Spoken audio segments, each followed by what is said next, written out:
Hello students, ये video chapter metallurgy का lecture number 2 है। फर्स्ट लेक्चर में हम लोगों ने देखा था कि वैसे मिनरल्स जिससे हम लोग मेटल का एक्सट्रैक्शन इकोनॉमिकली और कन्वीनियंटली हम लोग करते हैं उसको हम लोग ओर्स कहते हैं। और ओर्स से जब हम लोग मेटल का एक्सट्रैक्शन करते हैं तो उसमें हम लोगों का कुछ प्रोसेस जो है वो इन्वॉल्व होता है। जैसे हम लोगों ने फर्स्ट प्रोसेस के बारे में पढ़ा था कि सबसे पहले हम लोग क्रशिंग एंड ग्राइंडिंग करते हैं ओर का, क्योंकि जो भी ओर हमको पहले मिलता है वो बड़े बड़े टुकड़े के रूप में होता है। तो पहले हम लोग उसको छोटे छोटे टुकड़ों में कन्वर्ट करते हैं और फिर उसको हम लोग ग्राइंडिंग करके पाउडर के फॉर्म में कन्वर्ट करते हैं। तो ये हम लोगों का फर्स्ट जो है वो प्रोसेस हो गया। सेकेंड प्रोसेस जो है वो हम लोगों का कंसंट्रेशन ऑफ ओर होता है, जिसको हम लोग बेनिफैक्शन या फिर ड्रेसिंग ऑफ ओर भी कहते हैं। क्योंकि नॉर्मली जो ओर हम लोगों को मिलता है उसमें मेटल के साथ साथ हम लोगों को इंप्यूरिटीज भी मिलता है, जिसको हम लोग गैंग पार्टिकल्स भी बोलते हैं। तो हम लोगों को उन इंप्यूरिटीज को हटाने के लिए कुछ मेथड्स हम लोग को यूज करना पड़ता है, जिसमें हम लोग पहला मेथड तो देखे थे बहुत सिंपल है, हैंड पिकिंग। क्योंकि नॉर्मली अगर हम लोगों का इंप्यूरिटीज बड़े बड़े टुकड़े के फॉर्म में है तो उसको हम लोग है ना हाथ से भी चुनकर हम लोग उसको हटा सकते हैं। सेकंड जो था वो हम लोगों का हाइड्रोलिक वॉशिंग था, जिसमें हम लोग एक अपस्ट्रीम वाटर की सहायता से हम लोग गैंग पार्टिकल्स को ओर से जो है वो अलग कर रहे थे। तीसरा जो हम लोगों का मेथड था वो था मैग्नेटिक सेपरेशन मेथड, कि अगर हम लोगों का जो मेटल के जो पार्टिकल्स हैं और जो गैंग के जो पार्टिकल्स हैं, अगर उनमें मैग्नेटिक प्रॉपर्टीज अगर उनका अलग अलग है तो हम लोग उनको सेपरेट कर सकते हैं मैग्नेटिक सेपरेशन मेथड के द्वारा। और फिर हम लोगों ने देखा था एक बहुत इंपॉर्टेंट मेथड जिसको हम लोग कहते हैं फ्रोथ फ्लोटेशन मेथड, जो कि मेनली हम लोग सल्फाइड ओर के लिए यूज करते हैं। और लास्ट में हम लोगों ने एक केमिकल मेथड के बारे में पढ़ा था जिसको हम लोग कहते हैं लीचिंग, जिसमें एक सुटेबल सॉल्वेंट की सहायता से पहले हम लोग मेटल को उसमें डिसॉल्व कर लेते हैं, जिससे वो एक अलग कंपाउंड बना लेते हैं, और बाद में फिर हम लोग उस कंपाउंड को डिकम्पोज करके वापस से हम लोग को मेटल मिलता है। तो हम लोग का जो स्टेप है वो कंप्लीट हो चुका है। पहला हो गया क्रशिंग एंड ग्राइंडिंग, और सेकेंड स्टेप जो था वो हम लोगों का था कंसंट्रेशन ऑफ ओर। तो अब हम लोगों का जो थर्ड स्टेप है वो है कन्वर्जन ऑफ ओर, है ना, इनटू मेटालिक ऑक्साइड। यानी हम लोग के पास अब जो ओर कंसंट्रेटेड जो ओर मिला, अब हम लोग उसको मेटालिक ऑक्साइड में कन्वर्ट कर देंगे, क्योंकि जो मेटल ऑक्साइड है वहां से मेटल निकालना हम लोगों को काफी आसान होता है। तो हम लोग जब किसी ओर को मेटालिक ऑक्साइड में कन्वर्ट करते हैं तो उसके लिए हम लोगों के पास दो मेथड होता है।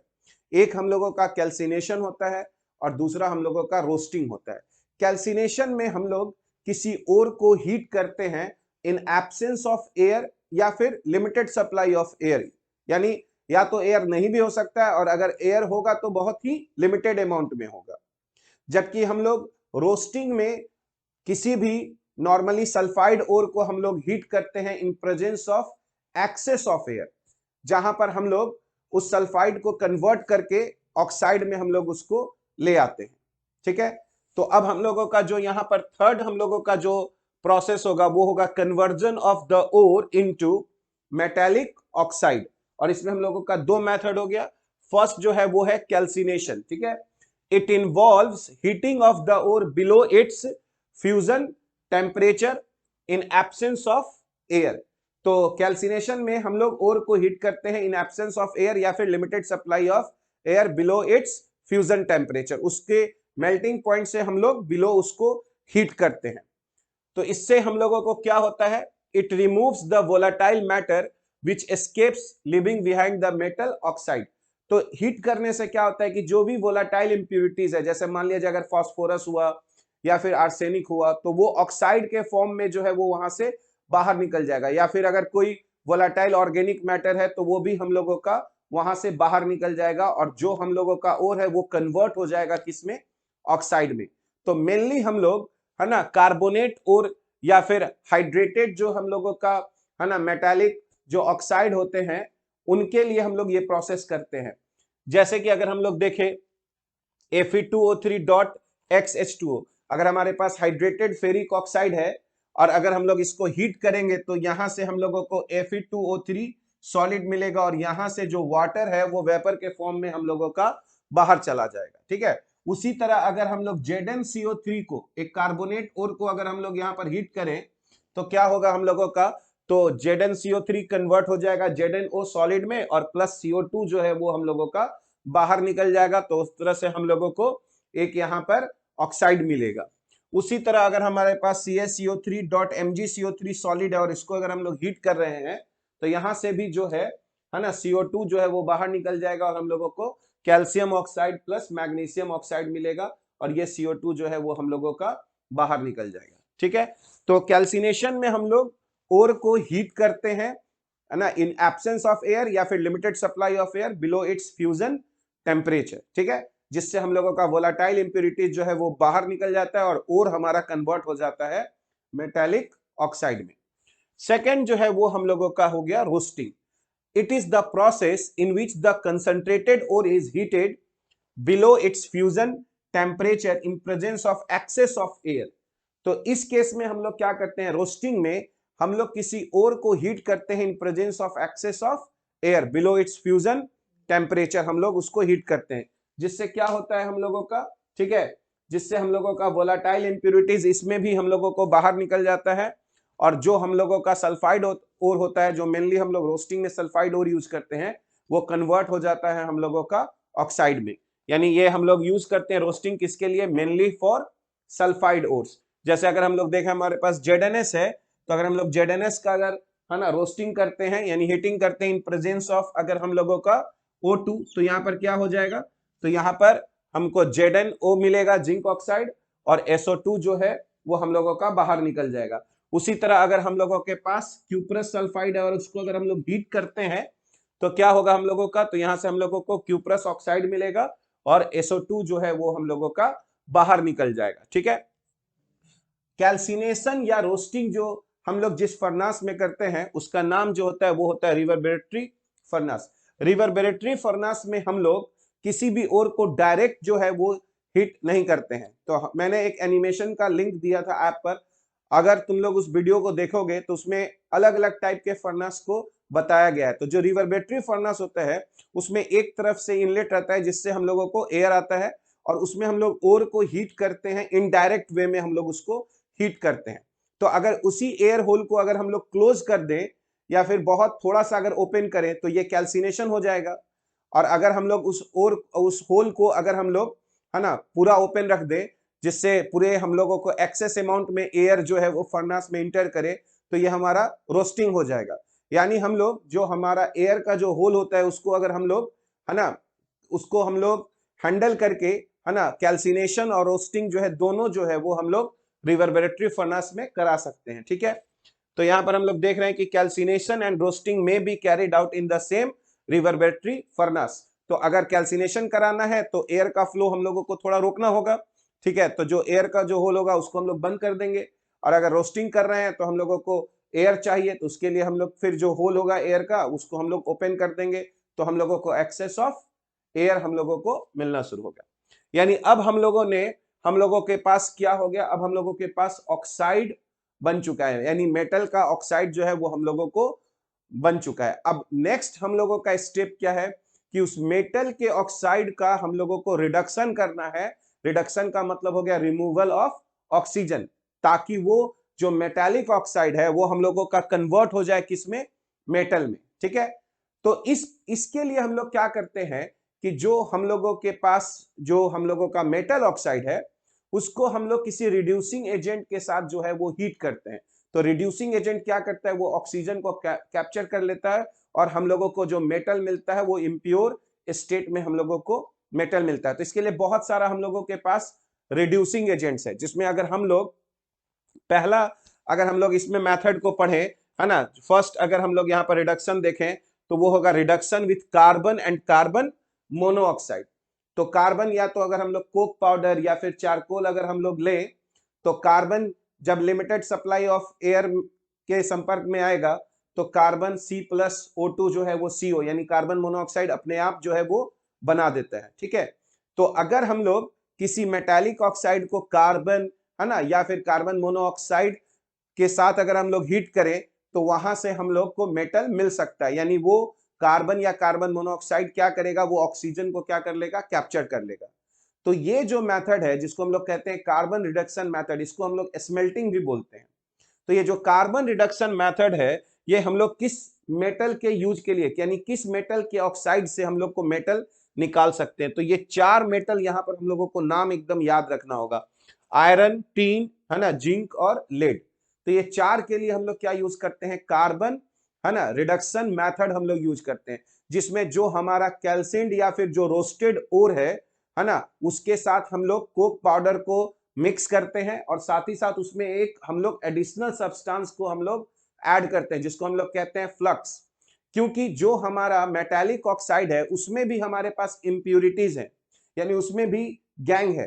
तो उस गैंग को हटाने के लिए जो सब्सटेंस हम लोग डालते हैं उसको हम लोग कहते हैं फ्लक्स। और ये जो है दोनों मिलके जो है वो एक फ्यूजिबल जो है सब्सटेंस बनाता है, ठीक है, यानी एक ऐसा सब्सटेंस बनाता है जिसका मेल्टिंग पॉइंट हम लोगों का कम होता है। तो ये मोल्टेन स्टेट में हम लोगों को मिलता है ना, जो ओर के ऊपर में ही, यानी ऑक्साइड के ऊपर में ही हम लोगों को रहता है, ठीक है, जिसको हम लोग आसानी से क्या कर सकते हैं, हटा सकते हैं। इसका मतलब है कि हम लोग यहाँ पर क्या कर रहे हैं कि जो कैल्सिन या रोस्टेड ओर है उसके साथ हम लोग कोक रख रहे हैं और साथ ही साथ एक हम लोग रख रहे हैं फ्लक्स, जो गैंग को हटाएगा, क्योंकि गैंग और फ्लक्स दोनों मिलकर क्या बनाता है, स्लैग बनाता है, ठीक है। तो जब ये हम लोगों का, जब हम लोग इसको हीट करेंगे तो हम लोगों को जो मेटल मिलेगा, है ना, मोल्टेन मेटल मिलेगा, क्योंकि हम लोग यहाँ पर जो हीटिंग करेंगे वो एबव मेल्टिंग पॉइंट करेंगे जो मेटल का होगा। तो हम लोगों को यहाँ पर मोल्टेन मेटल मिलेगा, हालांकि ये भी अभी भी इंप्योर ही है, और साथ ही साथ हम लोगों को यहाँ पर स्लैग भी हम लोगों का, है ना, बनेगा। तो सबसे पहले अगर हम लोग देखें reduction with carbon and carbon monoxide, जो कितने मेटल्स के लिए हम लोग यूज कर रहे हैं, 4 मेटल्स के लिए यूज कर रहे हैं, आयरन, टीन, ठीक है, फिर जिंक और फिर लेड, ठीक है। तो the process of extraction of metal by reduction of its oxide, ठीक है, with carbon is called smelting. यानी स्मेल्टिंग एक ऐसा प्रोसेस है जिसमें हम लोग ऑक्साइड को हीट करते हैं, किसके साथ, कार्बन के साथ, जिसके कारण हम लोग को मेटल मिलता है। पर नॉर्मली कभी कभी ऐसा भी होता है कि जब हम लोग स्मेल्टिंग करते हैं तो वो सिर्फ इंप्यूरिटीज ही हटाता है, हम लोगों को फाइनली मेटल नहीं मिल पाता है। जैसे हम लोग पढ़ेंगे, है ना, कॉपर के एक्सट्रैक्शन में जब हम लोग स्मेल्टिंग करते हैं तो हम लोगों को वहां से कोई मेटल नहीं मिलता है, वहां से हम लोगों का इंप्यूरिटीज ही हटता है। तो नॉर्मली, लेकिन जब हम लोग डिफिनीशन बोलते हैं तो हम लोग यही कहेंगे कि the process of extraction of metal by reduction of its oxide with carbon is called smelting, ठीक है। तो अगर हम लोग कार्बन डालेंगे भी तो वो ऑक्सीजन के जब संपर्क में आएगा तो वो CO भी, यानी कार्बन मोनो ऑक्साइड बनाएगा। और हम लोग पढ़ेंगे कि जो मेन रिड्यूसिंग एजेंट होता है वो कार्बन मोनोऑक्साइड होता है, ठीक है, क्योंकि कार्बन मोनोऑक्साइड ज्यादा इजिली जो है वो हम लोगों का रिडक्शन करता है कार्बन के रेस्पेक्ट में। तो यहां पर हम लोग देख रहे हैं कि रोस्टेड और कैल्सिन और हमारे पास रहेगा, उसके साथ हम लोग कोक पाउडर डालेंगे और उसमें एक एडिशनल सब्सटेंस ऐड करेंगे, फ्लक्स। तो हम लोगों को यहां पर क्या मिलेगा, मोल्टेन मेटल और प्लस हम लोगों का एक फ्यूजिबल, है ना, हम लोगों को सब्सटेंस मिलेगा जिसको हम लोग बोलेंगे स्लैग, जिसको आसानी से हम लोग हटा सकते हैं। Flux is a substance added externally to remove the impurity already present within the ore। तो फ्लक्स एक ऐसा सब्सटेंस है जो हम लोग ओर में ऐड कर रहे हैं ताकि जो इंप्यूरिटीज उसमें प्रेजेंट है वो उसको हम लोग वहां से हटा सके, क्योंकि गैंग और फ्लक्स दोनों मिलके क्या बना लेता है, ये हम लोगों का स्लैग बना लेता है। अब सवाल उठता है कि हम लोग कौन सा फ्लक्स यूज करेंगे। तो ये इस बात पर निर्भर करेगा कि हमारा गैंग पार्टिकल्स का नेचर क्या है। अगर गैंग पार्टिकल्स एसिडिक नेचर के हैं तो हम लोग फ्लक्स जो है वो बेसिक नेचर का ऐड करेंगे, ठीक है, ताकि एसिड और बेस रिएक्शन, है ना, रिएक्ट करके वो हम लोगों का स्लैग बना दें। और अगर हम लोग का इंप्यूरिटीज जो है वो बेसिक नेचर का है, तब हम लोग जो, है ना, फ्लक्स ऐड करेंगे वो हम लोगों का एसिडिक नेचर का होगा। तो कौन सा फ्लक्स ऐड करना है वो डिपेंड करेगा कि कैसा हमारा गैंग है ना। अगर गैंग एसिडिक है तो फ्लक्स बेसिक यूज करेंगे, अगर गैंग हम लोगों का बेसिक है तो फ्लक्स एसिडिक यूज करेंगे, ठीक है। वही चीज हम लोग यहां पर लिख रहे हैं कि if the impurity is acidic, जैसे कि SiO2, ठीक है, क्योंकि ये एसिडिक ऑक्साइड है, तो फ्लक्स मस्ट बी बेसिक, जैसे CaO, MnO या CaCO3, ये सब टाइप का हम लोग फ्लक्स यूज करेंगे। If the impurity is basic, जैसे कि Fe हो या फिर MnO हो, देन हमको फ्लक्स क्या यूज करना पड़ेगा, then flux must be acidic, जैसे SiO2 हो गया या P2O5 हो गया, क्योंकि ये सब जो नॉन मेटल के ऑक्साइड्स हैं तो ये हम लोगों के एसिडिक नेचर के होते हैं।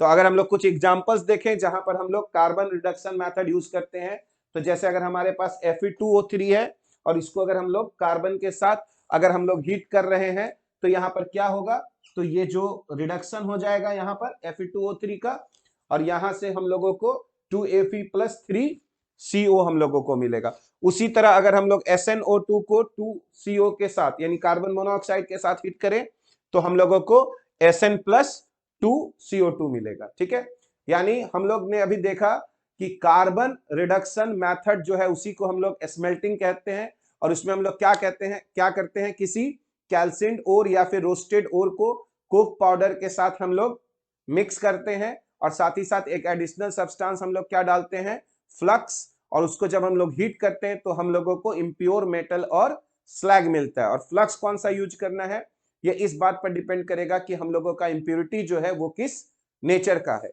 अब हम लोग सेकेंड रिडक्शन मेथड देखेंगे जो होगा हम लोगों का सेल्फ रिडक्शन।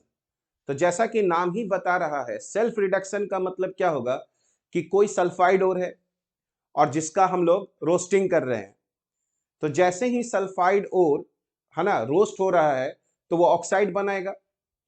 ठीक है, तो जो ऑक्साइड बना वो फिर बचा हुआ जो सल्फाइड ओर है उसके साथ रिएक्ट करके वो मेटल दे रहा है। इसी को हम लोग बोल रहे हैं सेल्फ रिडक्शन, यानी सल्फाइड ओर का कुछ भाग जो है, कुछ सल्फाइड ओर ऑक्साइड ओर में कन्वर्ट हो रहा है, और फिर जो ऑक्साइड ओर बना वो बचे हुए सल्फाइड ओर के साथ रिएक्ट करके उसको जो है वो हम लोगों का मेटल में कन्वर्ट कर रहा है। ठीक है, इसी को हम लोग कहते हैं सेल्फ रिडक्शन, यानी इसमें किसी रिड्यूसिंग एजेंट को डालने की जरूरत हम लोगों को नहीं है। ठीक है, तो देखेंगे कि हम लोग ये किस किस मेटल के लिए हम लोग यूज करते हैं, तो कॉपर, लेड और Hg, ये तीन के लिए हम लोग यूज करते हैं सेल्फ रिडक्शन मेथड। ठीक है, this method is applicable to some of the sulphides like PbS, Cu2S and HgS। यानी सेल्फ रिडक्शन हम लोग किसके लिए करते हैं, सल्फाइड ओर के लिए, जैसे हो गया Q+ सल्फाइड, PbS या फिर HgS।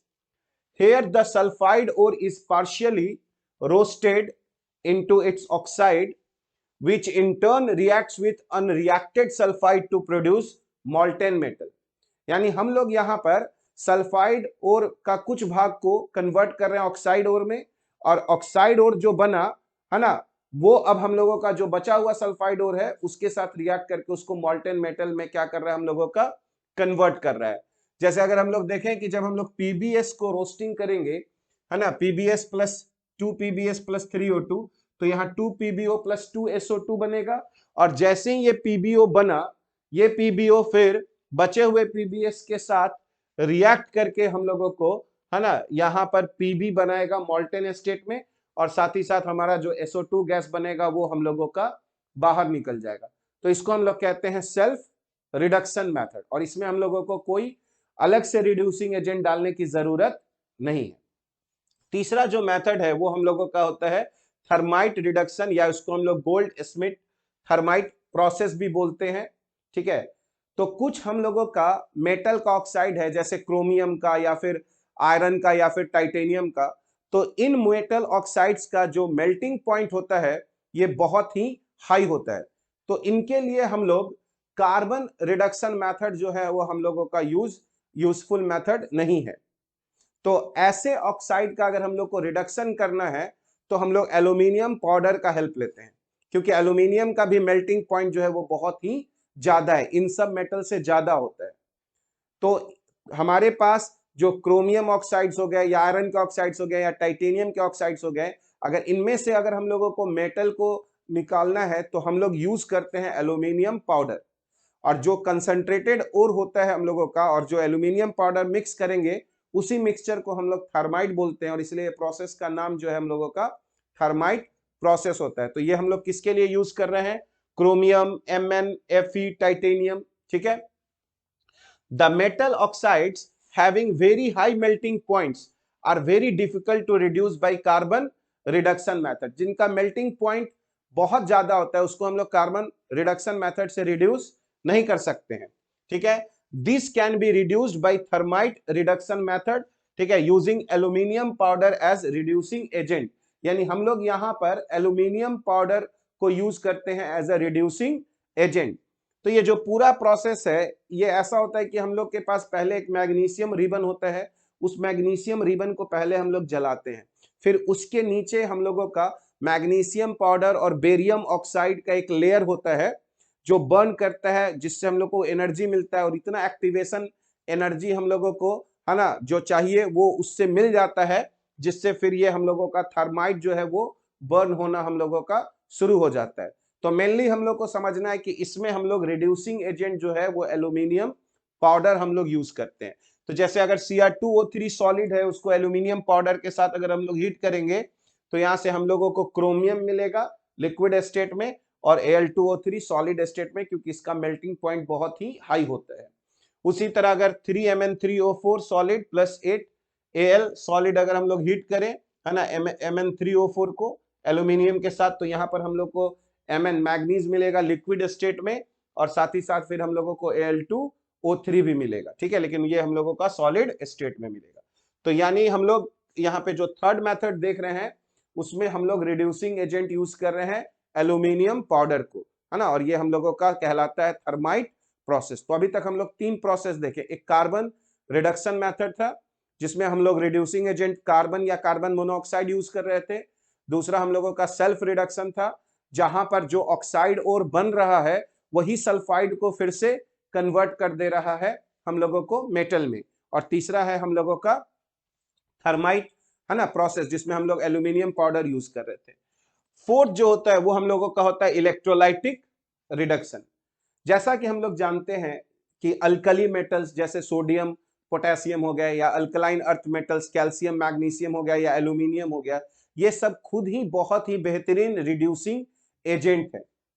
तो अगर इन सब का अगर हमारे पास कंपाउंड्स है तो इनको रिडक्शन करने के लिए फिर हम लोग को कार्बन अगर हम लोग डालेंगे तो वो हम लोगों का, है ना, नहीं हो पाएगा, क्योंकि उसके लिए फिर हमको बहुत हाई टेम्परेचर रखना पड़ेगा, जिससे हो सकता है कि वो फिर मेटल कार्बन के साथ रिएक्ट करके मेटल कार्बाइड्स बना दे। यानी जो हम लोगों के, है ना, अल्कली मेटल्स या अल्कलाइन मेटल्स या अल्कलाइन अर्थ मेटल्स या फिर एल्यूमिनियम हो गए, तो इनको अगर हम लोगों को, है ना, अगर एक्सट्रैक्ट करना है इनके किसी ऑक्साइड से, हाइड्रोक्साइड से या फिर, है ना, हैलाइड से, तो हम लोग यूज करते हैं, है ना, इलेक्ट्रोलाइटिक रिडक्शन, जिसमें हम लोग क्या करते हैं इनके कंपाउंड्स का, है ना, मॉल्टेन स्टेट में हम लोग इलेक्ट्रोलाइसिस करते हैं, जहां पर हम लोगों का कैथोड पर रिडक्शन होता है, जहां मेटल के आयंस जाते हैं और वो इलेक्ट्रॉन लेकर फिर वहां पर मेटल को डेपोजिट कर देते हैं। ठीक है, तो ये बहुत इंपॉर्टेंट है कि जो अल्कली मेटल्स हो गए या अल्कलाइन अर्थ मेटल्स हो गए या फिर एल्यूमिनियम हो गया, उनका रिडक्शन करने के लिए हम लोग इलेक्ट्रोलाइटिक मेथड यूज करते हैं, ना कि कोई दूसरा रिड्यूसिंग एजेंट, क्योंकि ये खुद भी अपने आप में ही बहुत बेहतरीन रिड्यूसिंग एजेंट्स होते हैं। ठीक है, तो किसके लिए यूज करेंगे, सोडियम हो गया, पोटेशियम हो गया, मैग्नीशियम हो गया, कैल्शियम हो गया, एल्यूमिनियम हो गया। The oxides of the highly electropositive metals like sodium, potassium, magnesium, calcium, aluminum, etc. cannot be reduced by carbon reduction methods. तो जो हाईली इलेक्ट्रोपॉजिटिव जो मेटल्स हैं उनके ऑक्साइड्स को हम लोग कार्बन रिडक्शन मेथड से जो है वो रिड्यूस नहीं कर सकते हैं। ठीक है, these metals are thus extracted by the electrolysis of their oxides, hydroxides और chlorides infused state। तो इनके, है ना, क्लोराइड्स को या ऑक्साइड्स को या हाइड्रोक्साइड्स को हम लोग मॉल्टेन स्टेट में लेके जाते हैं और फिर उनका हम लोग इलेक्ट्रोलाइसिस करते हैं, और कभी कभी हम लोग कुछ एडिशनल सब्सटेंस भी डालते हैं जिससे इनका जो हमारा मेल्टिंग पॉइंट जो है वो कम हो जाए। ठीक है, वो हम लोग देखेंगे जब हम लोग एल्यूमिनियम का एक्सट्रैक्शन देखेंगे उस मेथड में। The metal is liberated at cathode. तो हम लोग जैसा जानते हैं कि कैथोड पर रिडक्शन होता है तो वहां पर मेटल का आयन जाएगा और वो इलेक्ट्रॉन लेगा और वहां पर मेटल को डेपोजिट कर देगा। ठीक है, जैसे अगर हम लोग देखें इलेक्ट्रोलाइसिस ऑफ मॉल्टेन NaCl, तो जैसे ही हम लोग जब NaCl का इलेक्ट्रोलाइसिस करेंगे तो हमारे पास Na+ आएगा और Cl- आएगा, Cl- एनोड पे जाएगा और वहां पर इलेक्ट्रॉन देगा और Cl2 गैस में कन्वर्ट हो जाएगा, और वही इलेक्ट्रॉन जब कैथोड पे पहुंचेगा तो वो Na+ जो है उस इलेक्ट्रॉन को लेकर जो है वो सोडियम डिपॉजिट हो जाएगा। तो एट एनोड पे अगर हम लोग देखें तो Cl2Cl- Cl2 गैस बनाएगा 2 इलेक्ट्रॉन देकर, और कैथोड पर क्या होगा 2Na+ 2 इलेक्ट्रॉन लेकर हम लोगों को सोडियम यहां पर बन जाएगा। तो जो एक्टिव मेटल्स है या बहुत इलेक्ट्रोपॉजिटिव मेटल्स हैं उनसे हम लोग, है ना, उनके कंपाउंड से मेटल का जब एक्सट्रैक्शन हम लोग करते हैं तो हम लोग इलेक्ट्रोलाइसिस करते हैं। ये बहुत इंपॉर्टेंट पॉइंट है। नेक्स्ट जो हम लोगों का फिफ्थ जो मेथड होगा उसको हम लोग कहते हैं मेटल रिप्लेसमेंट मेथड या फिर हाइड्रोमेटलर्जी, जहां पर हम लोग किसी मोर एक्टिव या मोर रिएक्टिव मेटल की सहायता से किसी लेस रिएक्टिव मेटल को उसके कंपाउंड से हम लोग हटाते हैं। और इसमें जो सबसे फेमस एग्जांपल है हम लोग जानते हैं कि अगर हम लोग कॉपर के सल्फेट के सॉल्यूशन में अगर हम लोग जिंक रड को, है ना, अगर वहां पर इंसर्ट करते हैं तो कॉपर सल्फेट से हम लोगों का कॉपर जो है Cu2+ जो है वो अलग होना शुरू हो जाता है। तो जिंक क्या होता है, जिंक 2 इलेक्ट्रॉन देकर Zn SO4 बन जाता है और कॉपर 2+ वही 2 इलेक्ट्रॉन लेकर, है ना, कॉपर में जो है वो कन्वर्ट हो जाता है। ठीक है। या फिर हम लोग जब लीचिंग में हम लोग देखे थे कि जो सिल्वर या गोल्ड है ना, पहले एक कॉम्प्लेक्स बनाता है, ठीक है, MCN2-, और फिर जब हम लोग Zn डालते हैं तो Zn जो है वो वहां से सिल्वर या फिर गोल्ड को जो है वो वहां से हटा देता है और वो जो कॉम्प्लेक्स बनाता है वो ZnCN4 2- होता है, जिसको हम लोग लीचिंग में भी देखे थे। तो फिफ्थ जो मेथड होगा वो हम लोगों का मेटल रिप्लेसमेंट मेथड होगा, जिसको हम लोग हाइड्रोमेटलर्जी भी कहते हैं। और ये हम लोग यूज करते हैं किसके लिए, सिल्वर के लिए, गोल्ड के लिए या फिर कॉपर के लिए। लो ग्रेड कॉपर हम लोग, है ना, यहां से निकालते हैं। इन दिस प्रोसेस अगर हम लोग देखें, the desired metal is extracted from its solution by the addition of a more electropositive metal. यानी एक ऐसा मेटल ऐड करेंगे जिसका रिएक्टिविटी जो हम लोग को डिजायर्ड मेटल है उससे उसका रिएक्टिविटी ज्यादा हो। जैसे कि अगर हम लोग देखें तो कॉपर से ज्यादा रिएक्टिव मेटल कौन है, जिंक। तो जिंक को जैसे ही हम लोग कॉपर सल्फेट में डालेंगे तो यहाँ से कॉपर जो है वो बाहर निकलना शुरू हो जाएगा और हम लोग को क्या मिलेगा, ZnSO4। और उसी तरह अगर हम लोग यहाँ पर अगर लीचिंग में देखेंगे कि अगर हम लोगों के पास AgCN2- है और इसमें अगर हम लोग जिंक डालते हैं तो जिंक जो है वो अंदर आ जाएगा और यहां से जो Ag जो है वो बाहर चला जाएगा। तो हम लोगों का ZnCN4 2- मिल जाएगा और Ag यहां से हम लोगों का अलग हो जाएगा। ठीक है। तो अभी तक हम लोगों ने देखा, ठीक है, कि जो कंसंट्रेटेड ओर है पहले हम लोग उसको ऑक्साइड में कन्वर्ट करते हैं और इसके लिए हम लोगों के पास दो मेथड हो गया, एक हो गया कैल्सिनेशन और दूसरा हो गया रोस्टिंग। कैल्सिनेशन में जो ओर को हम लोग हीट करते हैं इन एब्सेंस ऑफ एयर या फिर लिमिटेड सप्लाई ऑफ एयर, जबकि रोस्टिंग में हम लोग, है ना, हीट करते हैं कंसंट्रेटेड ओर को इन एक्सेस ऑफ एयर, है ना, एक्सेस ऑफ एयर के साथ उसको हीट करते हैं।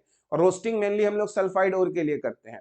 जबकि अगर हम लोग कैल्सिनेशन देखें तो हम लोग, है ना, कार्बोनेट्स ओर के लिए या फिर जो भी हमारे हाइड्रेटेड, है ना, मेटालिक ऑक्साइड्स हैं उसके लिए हम लोग यूज करते हैं। इसके बाद जब हम लोगों के पास मेटल ऑक्साइड बन जाता है तो फिर हम लोग रिडक्शन यूज कर रहे हैं। और रिडक्शन में हम लोग कौन कौन सा मेथड अभी यूज किए, पहला हो गया कार्बन रिडक्शन मेथड, दूसरा हो गया हम लोगों का सेल्फ रिडक्शन मेथड, तीसरा हो गया एल्यूमिनो थर्माइट मेथड, चौथा जो है वो हमारा इलेक्ट्रोलाइटिक रिडक्शन हो गया, और पांचवा जो है वो हमारा हो गया हाइड्रोमेटलर्जी या फिर हम लोग कहें मेटल रिप्लेसमेंट मेथड। अब आफ्टर रिडक्शन ऑफ मेटल हम लोगों का जो नेक्स्ट स्टेप होगा वो होगा हम लोगों का प्यूरिफिकेशन और refining of metals. After reduction जो मेटल्स हम लोगों को मिलता है उसमें अभी भी इंप्योरिटीज जो है वो प्रेजेंट है। तो हमारा अब अगला स्टेप होगा कि जो हमारे पास इम्प्योर मेटल है जिसको हम लोग क्रूड मेटल भी बोलते हैं, तो उनमें से अब हम लोगों को इंप्योरिटीज जो है वो हम लोगों को हटाना है। तो उसके लिए हम लोगों के पास बहुत सारा मेथड्स है। ठीक है। तो अब हम लोग देखेंगे प्यूरिफिकेशन और रिफाइनिंग ऑफ मेटल्स। ठीक है।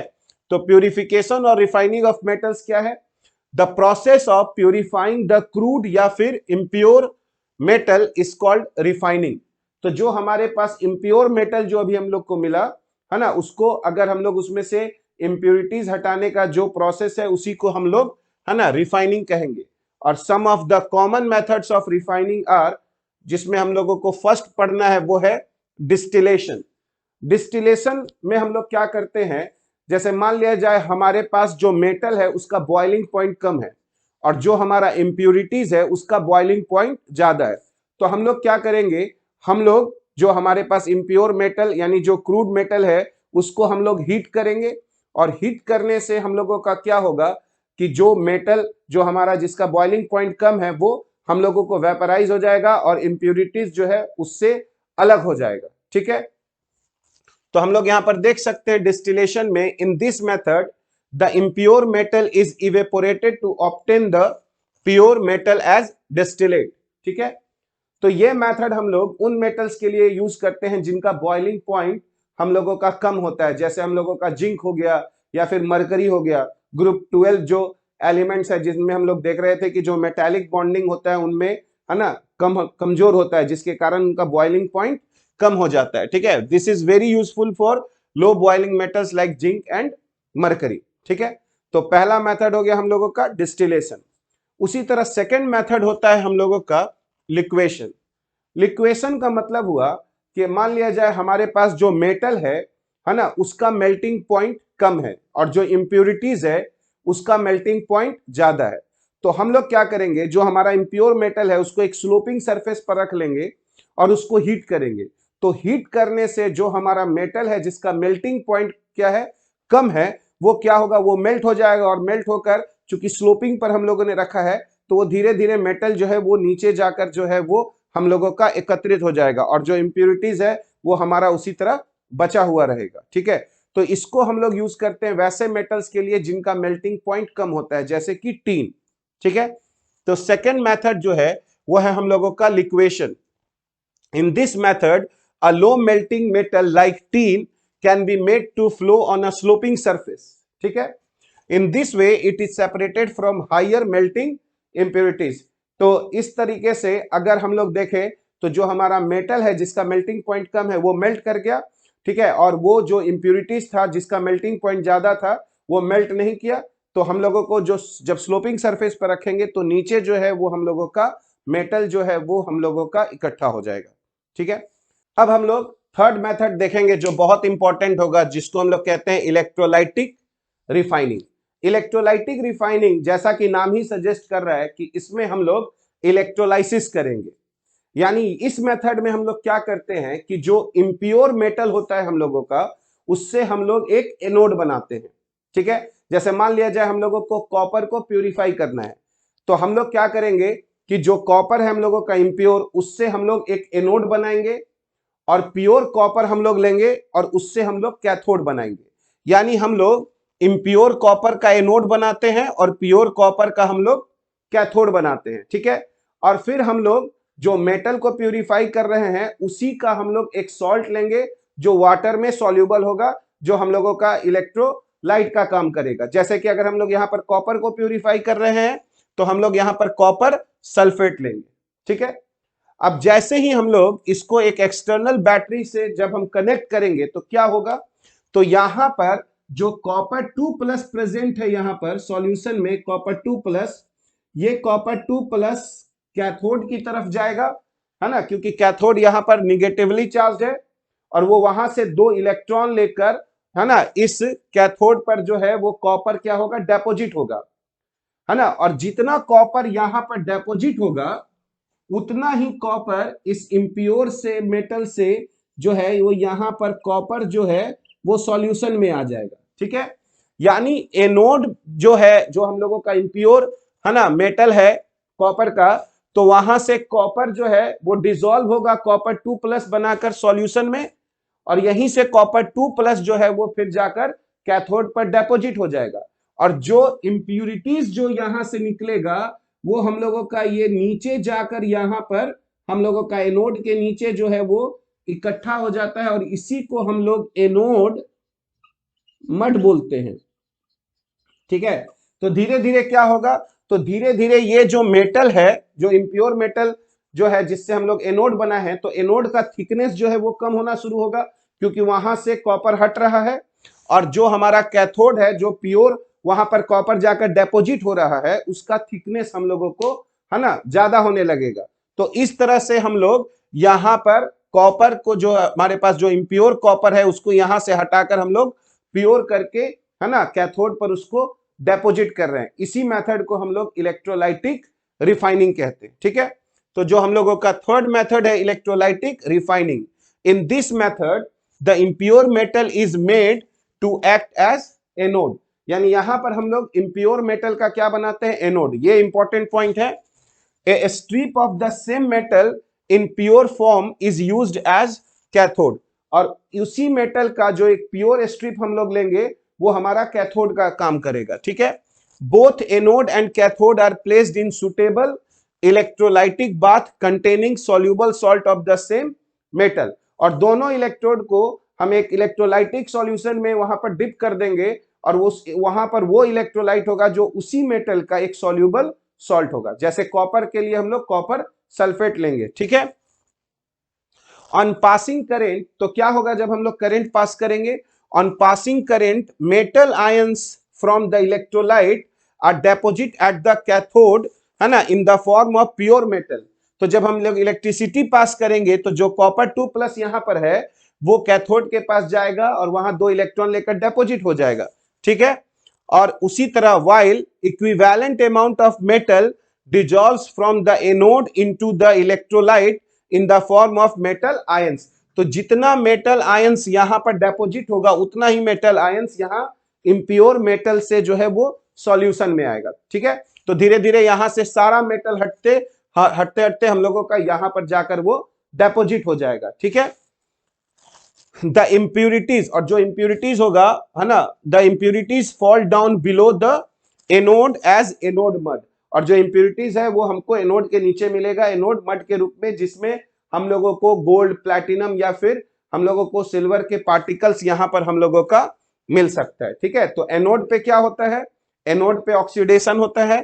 तो हम लोग अगर देखें एट एनोड पर, तो कॉपर 2+ बना रहा है 2 इलेक्ट्रॉन देकर, और कैथोड पर क्या हो रहा है, वही कॉपर 2+ 2 इलेक्ट्रॉन लेकर हम लोगों का यहां पर कॉपर डेपोजिट कर दे रहा है। ठीक है, तो कॉपर जो हो या फिर जिंक हो, है ना, ऐसे मेटल को हम लोग प्यूरिफाई करते हैं किस मेथड से, इलेक्ट्रोलाइटिक रिफाइनिंग। ठीक है, अब हम लोगों का जो नेक्स्ट मेथड है रिफाइनिंग का, उसको हम लोग कहते हैं जोन रिफाइनिंग। जोन रिफाइनिंग में हम लोग क्या करते हैं, तो मान लिया जाए ये हम लोगों के पास एक मेटल का रड है ना, जिसको प्यूरिफाई करना है।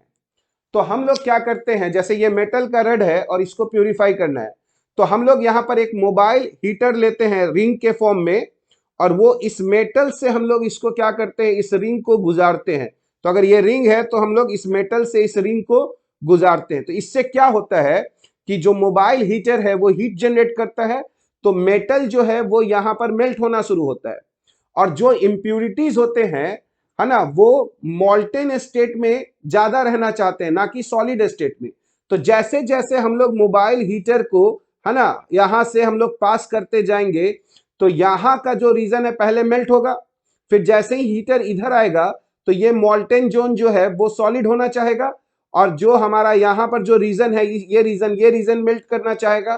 तो इम्प्यूरिटी चूंकि मेल्ट के साथ ज्यादा रहना चाहता है, तो इम्प्यूरिटीज मेल्ट में चला जाएगा, और जब ये सॉलिडिफाई होगा तो ये प्योर मेटल हो जाएगा। फिर हम लोग इसी को रिंग को क्या कर रहे हैं, मोबाइल हीटर को आगे की ओर लेके जा रहे हैं। तो धीरे धीरे क्या हो रहा है कि इम्प्यूरिटीज जो है वो इस एंड से शिफ्ट होते होते हम लोगों का नीचे वाले एंड पर चल रहा है, और हम लोग क्या करेंगे, यही प्रोसेस हम लोग बार बार, यानी एक ही तरफ से इस मोबाइल हीटर को हम लोग पास करेंगे। तो इससे क्या होगा कि हम लोगों का जो सारा इम्प्यूरिटीज जो है ना, चूंकि वो मेल्ट के साथ रहना चाहते, तो सारा इम्प्यूरिटीज जो है वो एक एंड पर जाकर कंसंट्रेटेड हो जाएगा, और बाद में हम लोग इसी एंड को क्या कर लेंगे, कट कर लेंगे। तो हमारा मेटल जो यहाँ बचा वो हम लोगों का जो है प्योर मेटल मिलेगा। तो नॉर्मली जो हमारे सेमीकंडक्टर्स है, जैसे सिलिकॉन हो गया, जर्मेनियम हो गया, गैलियम हो गया, इंडियम हो गया, इन सबको हम लोग प्यूरिफाई जो है वो इसी मेथड से कहते हैं जोन रिफाइनिंग, क्योंकि इससे हम लोगों को काफी प्योर मेटल मिलता है। ठीक है, तो अगर हम लोग यहां पर देखें जोन रिफाइनिंग में, तो this method is based on the principle that impurities are more soluble in the melt than in the solid state of the metal, यानी impurities जो है वो मेल्ट में ज्यादा soluble होते हैं molten state में rather than की solid state में। यानी सिंपल सा बात है कि जो impurities है वो molten state यानी मेल्ट में ज्यादा रहना चाहेगा और solid state में कम रहना चाहेगा। ठीक है, a mobile heater surrounding the rod of impure metal is fixed at one inch. तो एक इंट पर हम लोग क्या करते हैं, मोबाइल हीटर को फिक्स कर देते हैं और फिर उस मोबाइल हीटर को हम लोग मूव कराते हैं दूसरे इंट की तरफ। तो धीरे धीरे जो है वो हमारा इंप्योरिटीज जो है वो एक इंट से दूसरे इंट की तरफ शिफ्ट करना शुरू हो जाता है। ठीक है, as the heater moves forward the pure metal crystallizes out of the melt left behind। तो जैसे ही हम लोग हीटर को आगे की ओर मूव करेंगे तो जो पहले वाला रीजन जहां पर पहले मेटल मेल्ट कर गया था वो अब क्या होगा, सॉलिडिफाई हो जाएगा। ठीक है, और जो हमारा इंप्योरिटीज है वो फिर नेक्स्ट रीजन में जो मेल्ट हो रहा है उसमें पहुंच जाएगा। तो धीरे धीरे इंप्योरिटीज जो है वो हमारा नीचे शिफ्ट होता जाएगा। As the heater moves forward the pure metal crystallizes out of the melt left behind and the impurities pass on into the adjacent new molten zone। और धीरे धीरे impurity जो है वो नए molten zone में पास होते जाएगा। The process is repeated several times। और इसी प्रोसेस को हम लोग बार बार रिपीट करेंगे और हीटर को एक ही डायरेक्शन से हम लोग पास करेंगे। तो इससे क्या हो जाएगा, the process is repeated several times and impurities get concentrated at one end। और impurities जो है वो एक इंट पर कंसंट्रेटेड हो जाएगा और फाइनली हम लोग उस इंट को क्या कर लेंगे, कट कर लेंगे। तो जो बचेगा वो हम लोगों का प्योर मेटल बचेगा। ठीक है, this int is cut off और इस इंट को हम लोग काट लेते हैं।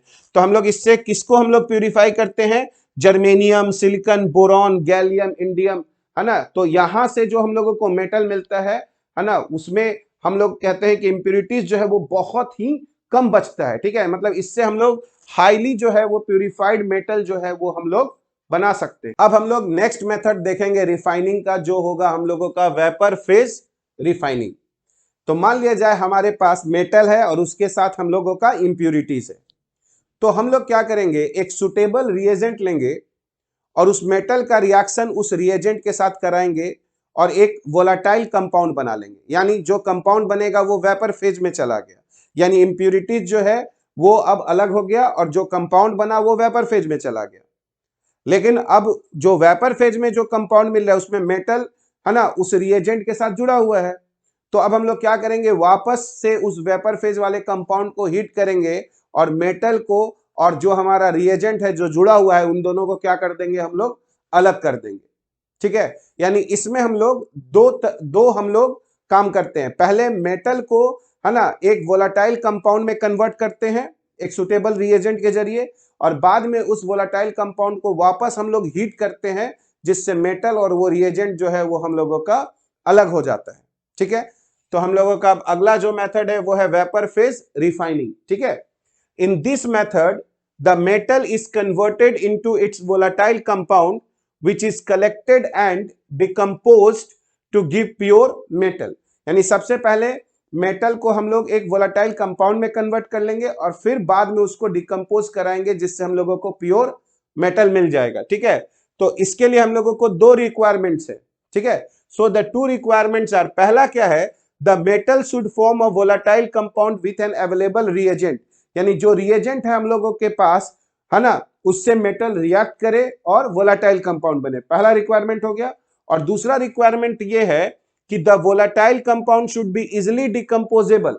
और जो हम लोग वोलाटाइल कंपाउंड बनाए उसको हम लोग आसानी से तोड़ पाए। मान लिया जाए हम लोग कोई ऐसा वोलाटाइल कंपाउंड बनाए जिसको फिर हम लोग आसानी से तोड़ नहीं पाए, तो वहां से फिर हम लोगों को मेटल नहीं मिल पाएगा। तो पहले तो है कि आसानी से वोलाटाइल कंपाउंड बनाए और दूसरा है कि वोलाटाइल कंपाउंड फिर वो आसानी से टूटकर हम लोगों को मेटल अलग हो जाए। ठीक है, so that the recovery is हम लोगों का क्या हो जाए, इजी हो जाए। तो यहां पर हम लोग दो प्रोसेस पढ़ेंगे, एक मॉन्ड प्रोसेस होता है और दूसरा होता है हमारा वेन आर्कल प्रोसेस। ठीक है, तो पहला है हमारा मॉन्ड प्रोसेस फॉर रिफाइनिंग निकल। तो निकल को हम लोग रिफाइन जो है वो मॉन्ड प्रोसेस से कहते हैं, बहुत इंपॉर्टेंट है ना, ऑब्जेक्टिव में पूछा जाता है निकेल को रिफाइनिंग हम लोग किस प्रोसेस से करते हैं, तो मॉन्ड प्रोसेस से। तो इसमें हम लोग सबसे पहले क्या करते हैं, निकेल को कार्बन मोनोऑक्साइड के साथ हम लोग मिलाते हैं और हीट करते हैं जिससे हम लोगों को एक कॉम्प्लेक्स बनता है NiCO4। ठीक है, टेट्रा कार्बोनाइल निकल 0। ठीक है, और फिर हम लोग अब ये जो कंपाउंड जो वेपर फेज में चला गया अब हम लोग उसको वापस से जब हम लोग हीट करते हैं NiCO है ना होल 4 को, तो यहां से निकेल अलग हो जाता है और कार्बन मोनोऑक्साइड जो कि गैस है जो हम लोगों का बाहर चला जाता है। ठीक है, तो देखें हमारा जो मॉन्ड प्रोसेस है for refining nickel, in this process nickel is heated in a stream of carbon monoxide forming a volatile complex named as nickel tetra carbonyl, है ना। यहां पर हम लोग टेट्रा कार्बोनाइल निकल हम लोग कहेंगे। This complex is decomposed at higher temperature to obtain pure metal, और बाद में हम लोग उस कॉम्प्लेक्स को तोड़कर हम लोग को मेटल मिल जाएगा। जैसे पहले निकेल और 4, अगर हम लोग देखें मोल्स कार्बन मोनोऑक्साइड का 330 टू 350 केल्विन, तो ये NiCO4 कॉम्प्लेक्स बनाया। और अब जब NiCO4 को हम लोग 450 टू 470 केल्विन हीट करेंगे तो हम लोगों का निकेल प्लस हम लोगों का 4CO मिल जाएगा। ये पहला हम लोगों का प्रोसेस हो गया। सेकंड जो है वो वेन आर्कल मेथड है for refining zirconium and titanium. Zirconium और टाइटेनियम को रिफाइनिंग करने के लिए हम लोग वेन आर्कल मेथड यूज करते हैं, जिसमें हम लोग क्या करते हैं, जिरकोनियम या है ना टाइटेनियम का हम लोग रिएक्शन कराते हैं आयोडीन के साथ, और वहां पर हम लोगों को एक वोलेटाइल कंपाउंड मिलता है ZrI4 या TiI4। और उसके बाद हम लोग फिर इस कंपाउंड को, जो वोलेटाइल कंपाउंड है, उसको हम लोग टंगस्टन के फिलामेंट पे जहां हाई टेम्परेचर होता है वहां पर उसको डिकम्पोज कराते हैं, और तो मेटल जो है वो हम लोगों को फिलामेंट पर जाकर डिपॉजिट हो जाता है। ठीक है, तो सेकंड जो है वो हमारा हो गया van Arkel method for refining zirconium और titanium. The crude metal is heated in an evacuated vessel with iodine to obtain metal iodide. जैसे Zr+2I2 हम लोग हीट किए तो हम लोग को क्या मिला, ZrI4।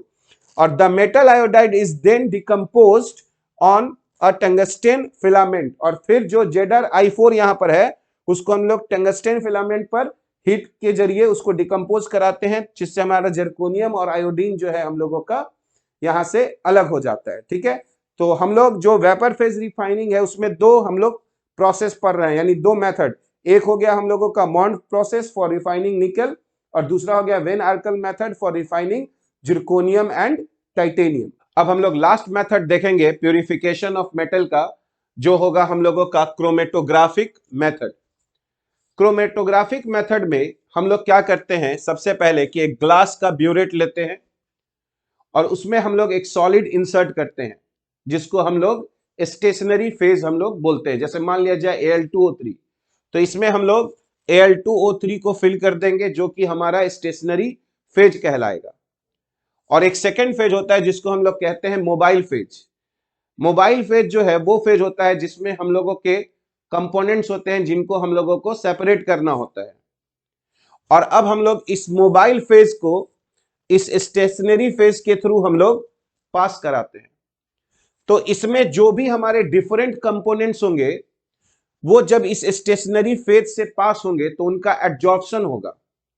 तो डिफरेंट कंपोनेंट्स जो है वो डिफरेंट डिफरेंट तरीके से एड्जॉर्ब होंगे, कुछ का एड्जॉर्प्शन कम होगा, कुछ का एड्जॉर्प्शन ज्यादा होगा।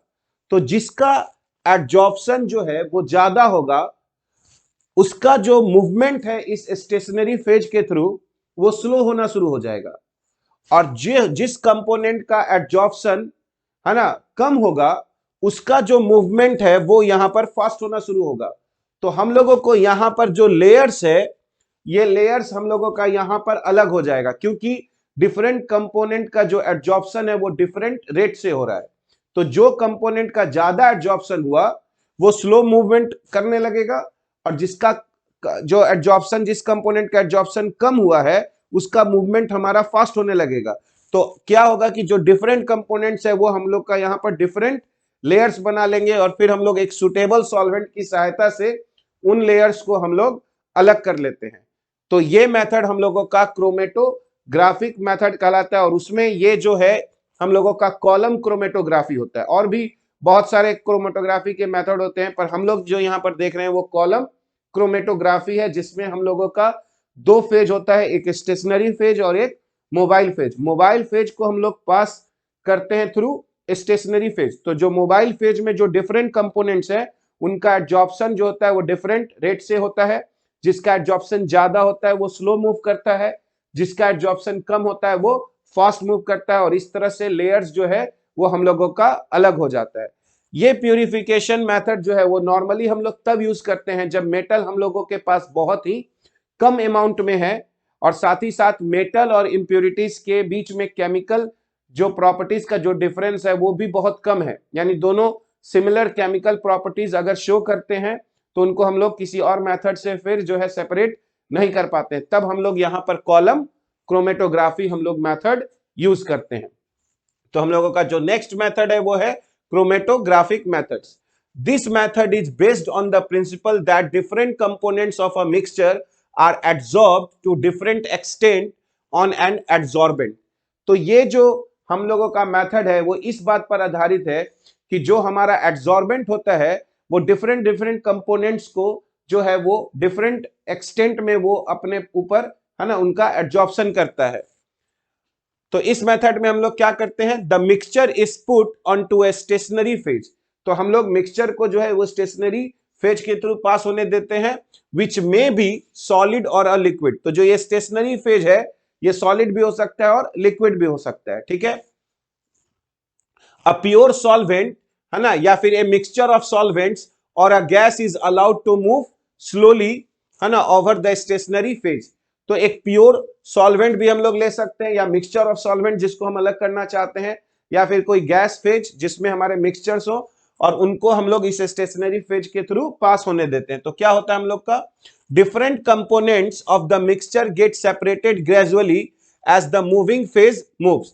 तो जैसे जैसे ये मोबाइल फेज यहां पर मूव करता है डिफरेंट डिफरेंट कंपोनेंट जो है वो है ना सेपरेट होना शुरू होते हैं, क्योंकि उनका एब्जॉर्प्शन जो है वो है ना अलग अलग एक्सटेंट तक होता है। कॉलम क्रोमेट ठीक है, column chromatography is very useful for purification of the elements which are available in minute quantities. अगर बहुत कम अमाउंट में तब हम लोग ये मेथड यूज करते हैं। And the impurities are not very different in chemical properties from the element to be purified. और तब जब हम लोगों का जो इंप्यूरिटीज है और एलिमेंट है अगर उनका केमिकल प्रॉपर्टीज बहुत ज्यादा डिफरेंट नहीं है तब हम लोग यहाँ पर है ना क्रोमेटोग्राफिक मेथड से जो है इंप्यूरिटीज को एलिमेंट से हम लोग अलग करते हैं। तो ये हम लोगों का लास्ट मेथड था for the purification of metals. तो प्यूरिफिकेशन ऑफ मेटल्स के लिए हमारे पास कितने मेथड्स हो गए, तो फर्स्ट हो गया है ना डिस्टिलेशन, दूसरा हो गया लिक्वेशन, तीसरा हो गया हम लोगों का इलेक्ट्रोलाइटिक रिफाइनिंग, चौथा था हमारा जोन रिफाइनिंग, पांचवा वेपर फेज रिफाइनिंग, और ये जो लास्ट हम लोगों का मेथड था वो था हम लोगों का क्रोमेटोग्राफी मेथड।